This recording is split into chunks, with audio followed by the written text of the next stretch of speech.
دیکھیے، زندگی ایک سفر کی طرح ہے اور ہر موڑ پر ہمیں کچھ نہ کچھ نیا سیکھنے کو ملتا ہے۔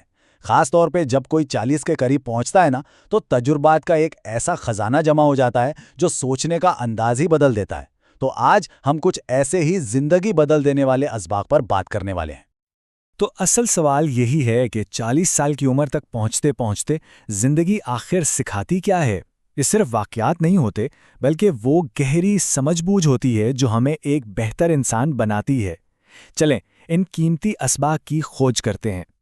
تو ہمارا پہلا پڑاؤ ہے اپنی ذات کی دنیا، کیونکہ ایک مضبوط اور کامیاب زندگی کی عمارت جانتے کس پر کھڑی ہوتی ہے؟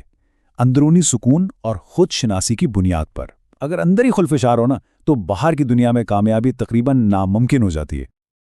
یہ ایک تھوڑی سی کڑوی لیکن بہت ضروری سچائی ہے۔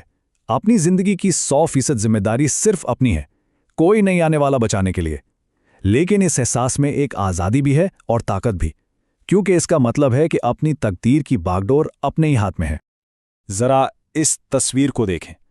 ایک طرف ہے خلفشار جو ذہن کو بکھیر کر کامیابی کو ناممکن بنا دیتا ہے، اور دوسری طرف ہے توجہ جو ساری توانائی کو ایک جگہ اکٹھا کر کے ترقی کے دروازے کھولتی ہے۔ انتخاب بالکل واضح ہے۔ اندرونی سکون کے لیے 3 بہت سادہ اصول ہیں۔ پہلا، دوسروں کی کمائی سے موازنہ کرنا چھوڑ دیں اور اپنی ترقی پر دھیان دیں۔ دوسرا، اس فکر سے آزاد ہو جائیں کہ لوگ کیا سوچیں گے، یقین کریں وہ سب اپنی زندگیوں میں مصروف ہیں۔ اور تیسرا، انتظار مت کریں، آگے بڑھیں اور اپنے مواقع خود بنائیں۔ یہ نمبر دیکھیں، 99.99%۔ جانتے ہیں یہ کیا ہے؟ یہ ان ذہنی پریشانیوں کی تعداد ہے جن سے بچا جا سکتا ہے۔ کیسے؟ صرف یہ سیکھ کر کہ چیزوں کو ذاتی طور پر نہ لیا جائے۔ سچ میں یہ ایک سپر پاور کی طرح ہے جو انسان کو جذباتی طور پر بہت مضبوط بنا دیتی ہے۔ اچھا، تو اب جب ہم نے اپنی اندرونی دنیا کو منظم کر لیا ہے، تو آئیے باہر کی دنیا میں کامیابی کے اصولوں پر بات کرتے ہیں۔ وہ کون سی حکمت عملیاں ہیں جو اس مسابقتی دنیا میں آگے بڑھنے میں مدد دیتی ہیں؟ کامیابی کا راستہ 3 مرحلوں پر مشتمل ہوتا ہے۔ تحریک ایک چنگاری کی طرح ہے جو بس شروع کرواتی ہے، لیکن اصل انجن تو نظم و ضبط ہے جو ہر روز چلاتا ہے، چاہے دل کرے یا نہ کرے۔ اور منزل وہ صرف اور صرف عمل سے ملتی ہے۔ یہ ایک سنہری اصول ہے، اسے ہمیشہ یاد رکھنا چاہیے۔ مشورہ صرف اس سے لیں جو پہلے ہی وہ حاصل کر چکا ہو جو آپ حاصل کرنا چاہتے ہیں۔ سیدھی سی بات ہے، اگر پہاڑ پر چڑھنا ہے تو کسی کوہ پیما سے ہی پوچھا جائے گا، کسی تیراک سے نہیں۔ یہاں 2 الگ الگ ذہنیتیں ہیں۔ ایک ہے مسابقتی ذہنیت جو ہوشیار لوگوں کو خطرہ سمجھتی ہے، اور دوسری ہے اشتراکی ذہنیت جو انہیں ایک اثاثہ سمجھتی ہے۔ پہلی سوچ تنہا کر دیتی ہے، دوسری سوچ ایک مضبوط ٹیم بناتی ہے۔ کریئر میں ترقی کے لیے یہ 3 اصول بہت اہم ہیں۔ پہلا، بیچنے کا ہنر سیکھیں، چاہے وہ کوئی چیز ہو، کوئی آئیڈیا ہو یا خود اپنی صلاحیتیں۔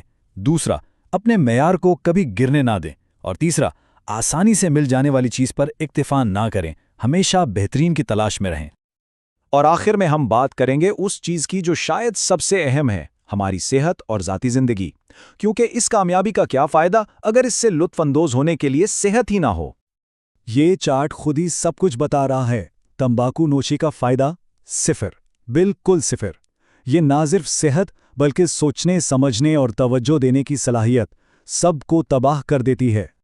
یہ بات یاد رکھنے والی ہے کہ آرام اور سکون سب سے خطرناک نشہ ہو سکتا ہے۔ یہ ایک ایسے سنہرے پنجرے کی طرح ہے جو صلاحیتوں کو زنگ لگا دیتا ہے۔ حقیقی زندگی تو اس کمفرٹ زون سے باہر ہے، جہاں ہر روز خود کو چیلنج کیا جاتا ہے۔